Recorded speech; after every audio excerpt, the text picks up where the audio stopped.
नमस्कार, मैं राजनीतिक परिवार में पैदा हुआ। जब मैं छोटा सा था 1980 में प्रियंका और मैं घर में लेई बनाते थे, रात को निकलकर पोस्टर चिपकाते थे। चुनाव समझता हूं, 20 साल से मैं स्वयं चुनाव लड़ रहा हूं। पोलिंग कैसे होती है, पोलिंग बूथ कैसे मैनेज किया जाता है, वोटर लिस्ट, फॉर्म 17, ये सब मैं गहराई से समझता हूं। कुछ समय पहले हमें दाल में काला लगा। चुनाव के नतीजे आते थे, मूड एक तरीके का होता था, रिजल्ट दूसरे तरीके का। मुझे याद है उत्तराखंड में हम चुनाव हारे। बाद में मैंने कैंडिडेट से पूछा कि जहां रोड शो हुआ था वहां जाके देखिए हमें कितने वोट मिले। हजारों लोग आए थे, पोलिंग बूथ में किसी ने वोट नहीं किया। यह असंभव था, यह हो ही नहीं सकता। उसके बाद छत्तीसगढ़ और मध्य प्रदेश के रिजल्ट, हमें लगा कुछ ना कुछ गलत हो रहा है। 2018 में मध्य प्रदेश में चुनाव होता है, हम जीतते हैं, हमारी सरकार चोरी हुई थी। 2023 में चुनाव होता है, मैंने अपने आंखों से भारत जोड़ो यात्रा में देखा, भयंकर एंटी इनकम्बेंसी, और हमें 65 सीट मिलते हैं। इम्पॉसिबल, हो ही नहीं सकता। और फिर महाराष्ट्र में पहली बार हमें सबूत मिला। विधानसभा और लोकसभा के बीच में जादू से नए वोटर आते हैं, और जहां भी इन नए वोटर्स ने वोट किया वहां वोट बीजेपी को गया। महाराष्ट्र चुनाव के बाद जब हमें डाउट हुआ, हमारे गठबंधन के सारे नेताओं ने प्रेस कॉन्फ्रेंस किए और हमने इलेक्शन कमीशन से कहा कि आप हमें वोटर लिस्ट दीजिए, वीडियो रिकॉर्डिंग दीजिए। इलेक्शन कमीशन ने मना किया, ना उन्होंने हमें वोटर लिस्ट दी और ना उन्होंने वीडियो रिकॉर्डिंग दी। डाउट हुआ, क्यों नहीं दे रहे, क्या कारण है? तो हमारे दिमाग में सवाल उठा, क्या इलेक्शन कमीशन बीजेपी की मदद कर रहा है? क्या इलेक्शन कमीशन ही इलेक्शन को चोरी करवा रहा है? इसके बाद हमने एक टीम सेटअप की और हमने उन्हें कहा कि आप जाइए, एक कंस्टिट्यूएंसी में जाके ढूंढिए, सच्चाई ढूंढिए, किस प्रकार से चीटिंग की जा रही है, किस प्रकार से यह काम किया जा रहा है और कौन कौन इस काम को कर रहे हैं। सबसे महत्वपूर्ण बात यह है कि इलेक्शन कमीशन डिजिटल डेटा नहीं देता है, फिजिकल डेटा देता है। मतलब लाखों कागज में वोटर लिस्ट दे देगा, मगर डिजिटल वोटर लिस्ट किसी को कभी नहीं देता है। क्यों नहीं देता? कारण क्या है? कारण है कि अगर डिजिटल डेटा मिल जाए तो इलेक्शन कमीशन की सच्चाई पूरे देश को पता लग जाएगी। हमने टीम को बताया, मैंडेट दी कि आप जाके चेक कीजिए, आप 5-7 सीटों पे पता लगाइए कि चीटिंग हुई, और अगर हुई तो कैसे हुई। टीम ने हमें एक दिन बताया कि 5-7 सीटों पे काम किया ही नहीं जा सकता। क्यों? मैंने उनसे पूछा क्यों नहीं किया जा सकता?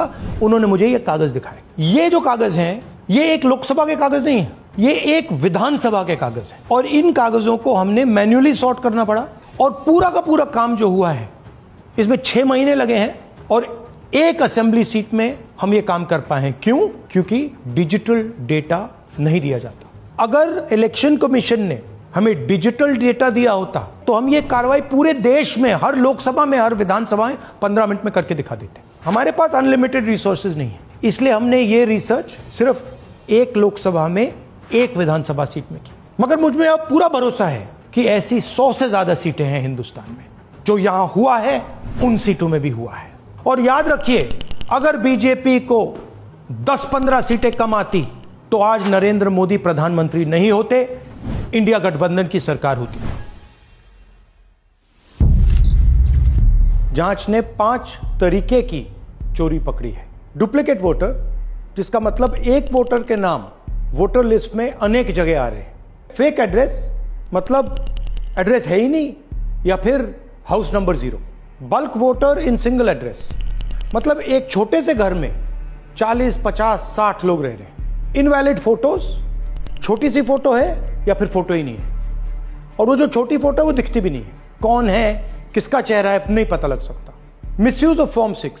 फॉर्म 6 फर्स्ट टाइम वोटर्स के लिए होती है, मतलब जिनकी एज 18-20 साल की हो, मगर वोटर लिस्ट में 90 साल के लोग फॉर्म 6 का प्रयोग कर रहे हैं। चुनाव में 6,50,000 वोटर थे, उसमें से 1 लाख चोरी के थे।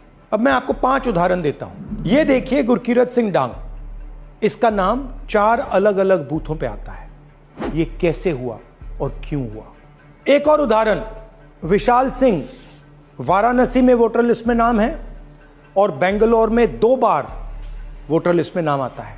क्या ये वाराणसी में वोट कर रहे हैं या बेंगलोर में वोट कर रहे हैं या दोनों जगह वोट कर रहे हैं? एक और उदाहरण देखिए, हाउस नंबर 0। तो आपने कभी सुना है हाउस नंबर 0? हमने तो नहीं सुना था, मगर बेंगलोर में हजारों हाउस नंबर 0 हैं वोटर लिस्ट पे। हाउस नंबर 35 की कहानी सुनिए। छोटा सा घर है, ज्यादा से ज्यादा 4 लोग रह सकते हैं, मगर इस 35 में 80 लोग वोटर लिस्ट में रजिस्टर्ड है। ये ERO ने कैसे अप्रूव किया, क्यों अप्रूव किया, पता लगाना है।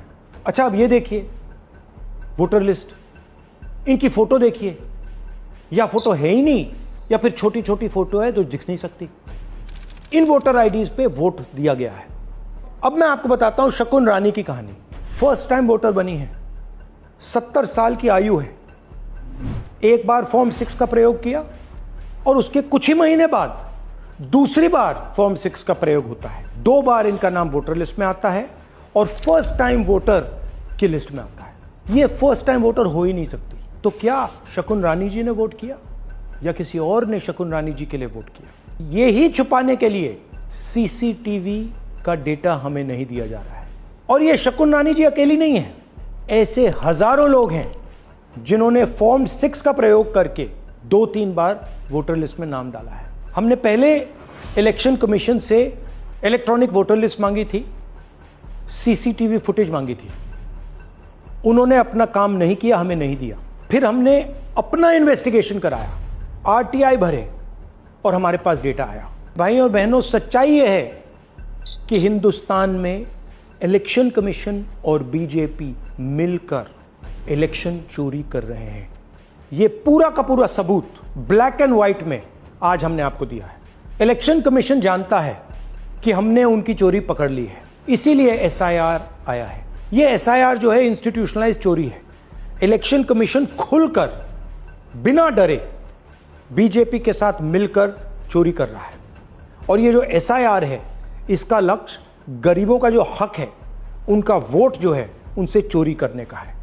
मैं आपको एक और बात बताना चाहता हूं। इस पूरी इन्वेस्टिगेशन में हमने वोटर एडिशन को देखा है, मगर जितना एडिशन होता है शायद उससे ज्यादा डिलीशन होता है, सबट्रैक्शन होता है। तो ये सिर्फ एक मेन तरीका हमने पकड़ा है, दूसरे तरीके पे हमने इन्वेस्टिगेशन की ही नहीं है अभी। मैं इलेक्शन कमीशन और इलेक्शन के ऑफिसर्स को साफ कह रहा हूं, आप जो कर रहे हो गलत कर रहे हो, ये ट्रीजन है, देश के खिलाफ है। ये मत भूलिए, टाइम आएगा हम आपको पकड़ेंगे, बचने वाले नहीं हो। It is critical that we expose voter चोरी।